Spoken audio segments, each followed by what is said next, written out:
Joyeux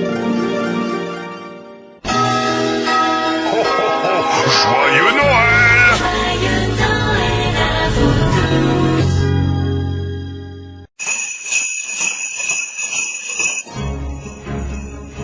Et retrouvez maintenant un spécial Noël. Présenté par Harlem. et le Père Noël.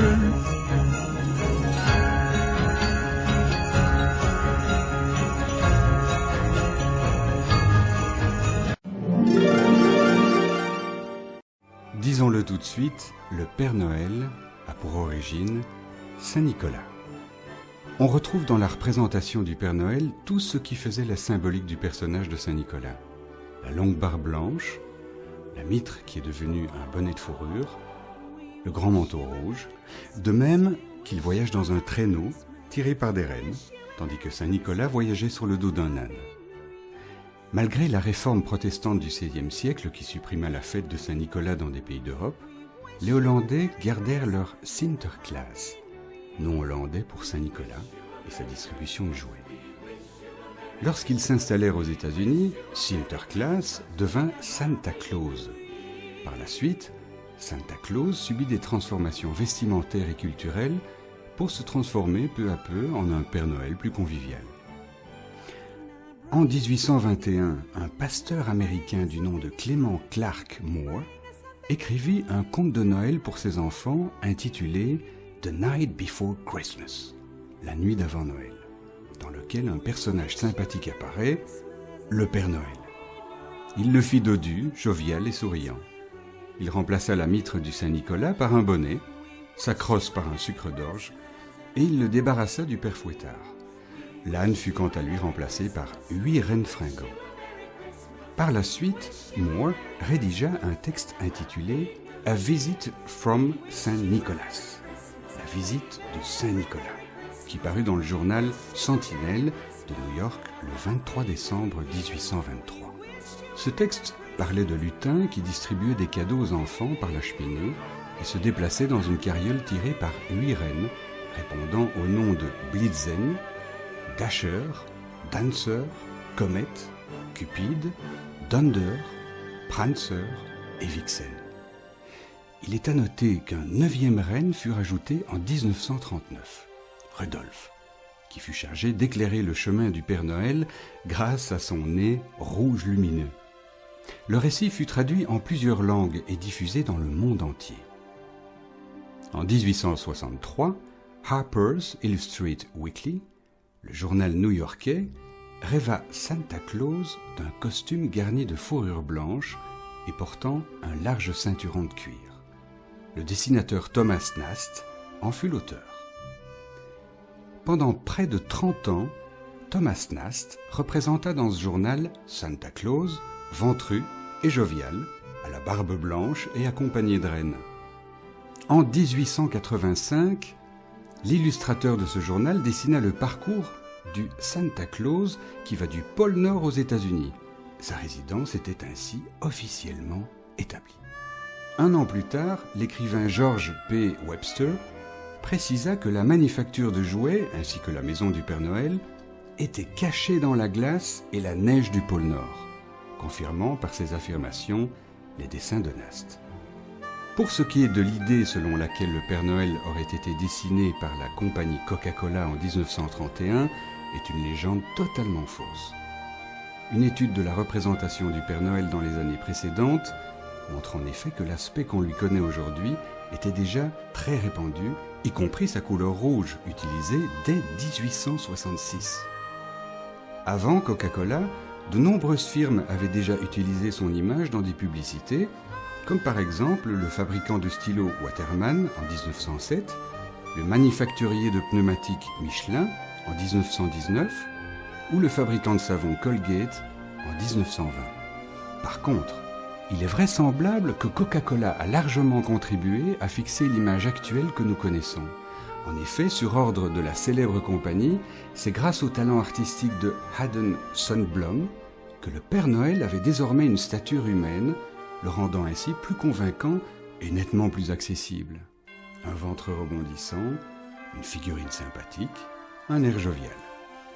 La longue robe rouge fut d'ailleurs remplacée par un pantalon et une tunique. Notez que ce détail est plus marqué aux États-Unis, car en France, le Père Noël a conservé sa longue robe rouge. En fait, Coca-Cola souhaitait ainsi inciter ses consommateurs à boire du Coca-Cola en plein hiver.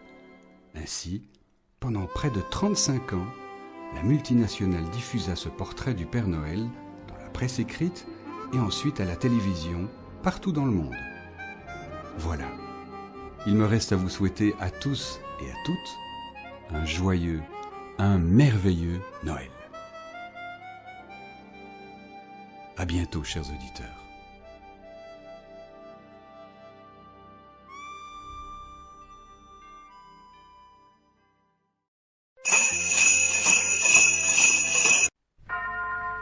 C'est la belle nuit de Noël, la neige étend son manteau blanc, et les yeux levés vers le ciel, à genoux, les petits enfants, avant de fermer les paupières, font une dernière prière.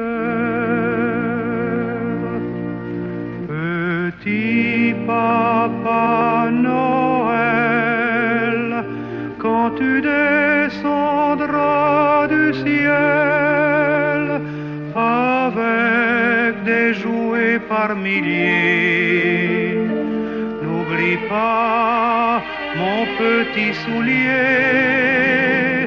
Mais avant de partir, il faudra bien te couvrir. Dehors, tu vas avoir si froid. C'est un peu à cause de moi. Il me tarde tant que le jour se lève pour voir si tu m'as apporté tous les beaux joujoux que je vois en rêve et que je t'ai commandé.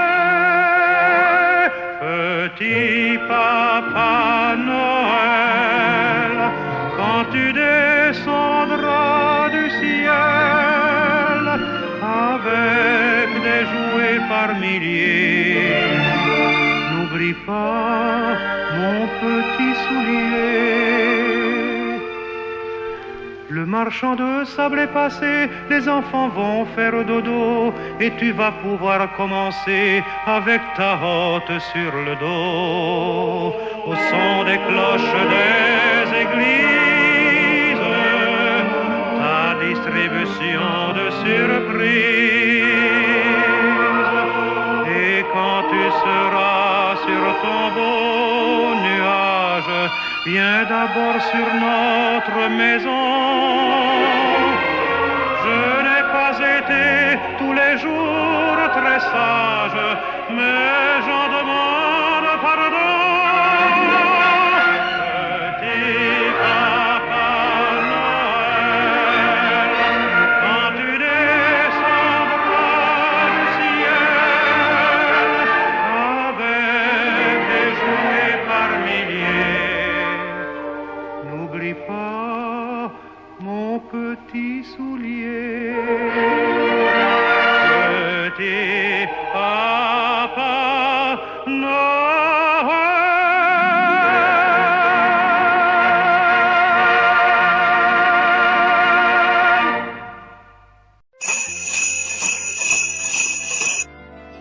L'histoire du Père Noël. Il y a bien longtemps, le Père Noël s'installait en Laponie. Il rêvait de calme et de verdure. Et surtout, il rêvait d'un lieu agréable pour ses nombreux rennes. La Laponie semblait être le lieu rêvé. Après discussion avec Mère Noël, le Père Noël s'est écrié, c'est décidé, nous allons nous installer ici. Et c'est dans cette nature bienveillante que le Père Noël a élu domicile avec ses lutins et ses rennes.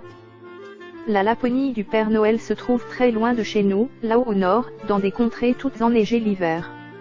Ce que le Père Noël aime en Laponie, ce sont ces belles étendues à perte de vue.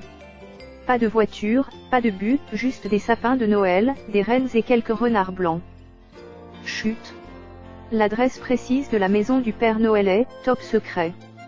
si l'on sait qu'il habite la montagne Corvatunturi, la montagne de l'oreille, personne n'a jamais réussi à percer le mystère du lieu exact de sa maison. Lui et Mère Noël vivent heureux et cachés, bien au chaud quelque part dans cette montagne qui a la capacité d'entendre, selon la légende, les enfants méchants. Ce que l'on sait en revanche, c'est que chaque jour le Père Noël quitte sa maison en traîneau pour se rendre à son bureau du village du Père Noël, situé sur le cercle polaire. Le Père Noël est toujours très occupé dans son village, il doit trier les très nombreuses lettres qu'il reçoit du monde entier. Il doit accueillir les petits chanceux qui lui rendent visite dans sa chambre secrète et bien sûr il doit s'affairer à la fabrication des cadeaux qu'il distribuera autour du monde le soir du 24 décembre. Après une longue journée de travail, le Père Noël rentre à la maison. Il est toujours très content de retrouver Mère Noël qui lui prépare souvent de délicieux gâteaux à la cannelle. Les valeureux rennes ont eux aussi droit à une petite douceur, un bon bol de lait. Le village du Père Noël est un lieu enchanté situé dans la petite ville de Rovaniemi sur le cercle polaire arctique. C'est ici, dans ce lieu plein de magie, entouré de nature, de rennes et de mystères que le Père Noël a décidé d'installer son village bar-bureau. Je suis enchanté, s'esclaffe le Père Noël. Toute l'année, des enfants du monde entier viennent me rendre visite ici. J'aime quand ils s'assoient sur mes genoux pour me chuchoter à l'oreille ce qu'ils veulent pour Noël. Le gentil bonhomme prend toujours le temps de faire une photo avec ses petits visiteurs. Même quand Noël approche et qu'avec ses lutins il ne sait plus où donner de la tête, le Père Noël aime toujours aller discuter avec les enfants, leur demander s'ils ont été bien sages et surtout ce qu'ils ont demandé pour Noël. Tu sais Mère Noël, les années passent, mais les enfants me demandent toujours les mêmes cadeaux. Je sais Père Noël, les petits chéris te demandent très souvent, des voitures, des poupées, des jeux vidéo, s'amuse Mère Noël, le soir au coin du feu. Le Père Noël adore Noël et les fêtes de fin d'année. À cette période de l'année, la Laponie a revêtu son beau manteau blanc de neige et à l'heure de la récré, le Père Noël aime regarder les lutins s'amuser comme des petits fous lors de batailles de boules de neige. C'est dans son bureau au village, que le Père Noël reçoit des milliers de lettres. Il est toujours touché par tous ces messages d'amour et d'affection, par toutes ces preuves de gentillesse et par les souhaits des tout-petits. Mais comme le Père Noël raconte souvent à Mère Noël, il n'y a pas que les enfants qui souhaitent contacter le Père Noël. Parfois, certains adultes lui écrivent aussi pour lui demander un service ou un cadeau. Papa Noël est une véritable star, et chaque année les lutins lui demandent combien de lettres il pense recevoir. Des milliers et des milliers mon cher petit barbelu le lutin. Cette année encore, il vous faudra m'aider pour ouvrir et lire toutes ces merveilleuses lettres. Pendant 3 mois. Oui, pendant 3 mois. C'est le temps nécessaire pour ouvrir toutes les lettres au Père Noël, tu le sais bien mon petit. Même si les lutins préféreraient s'amuser dans la neige, ou partir en balade avec les rennes, ils aiment aider le Père Noël à lire et à répondre à toutes ces lettres. Rudolf est le meilleur ami du Père Noël. Il est toujours partant pour un tour du monde dans le ciel. Mais le Père Noël possède également de nombreux autres rennes qui l'accompagnent dans son voyage le soir du 24 décembre pour distribuer jouets et cadeaux. Père Noël, cette année je veux vous accompagner, toi, Rudolf et les autres. Je ne veux pas rester à la maison, supplie Étoile des Neiges, le bébé renne de 6 mois. Le Père Noël lui répond, l'année prochaine Étoile des Neiges. Tu sais bien que cette année tu es encore trop jeune. Et puis, tu n'as pas encore fini ton entraînement. Ne sois pas impatient. Être le reine du Père Noël demande du temps et du travail. Il te faut aller à l'école des reines encore quelque temps.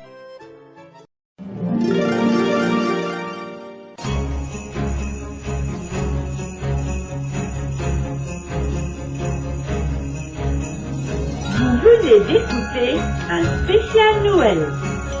Présenté par Arlène. c'est le Père Noël.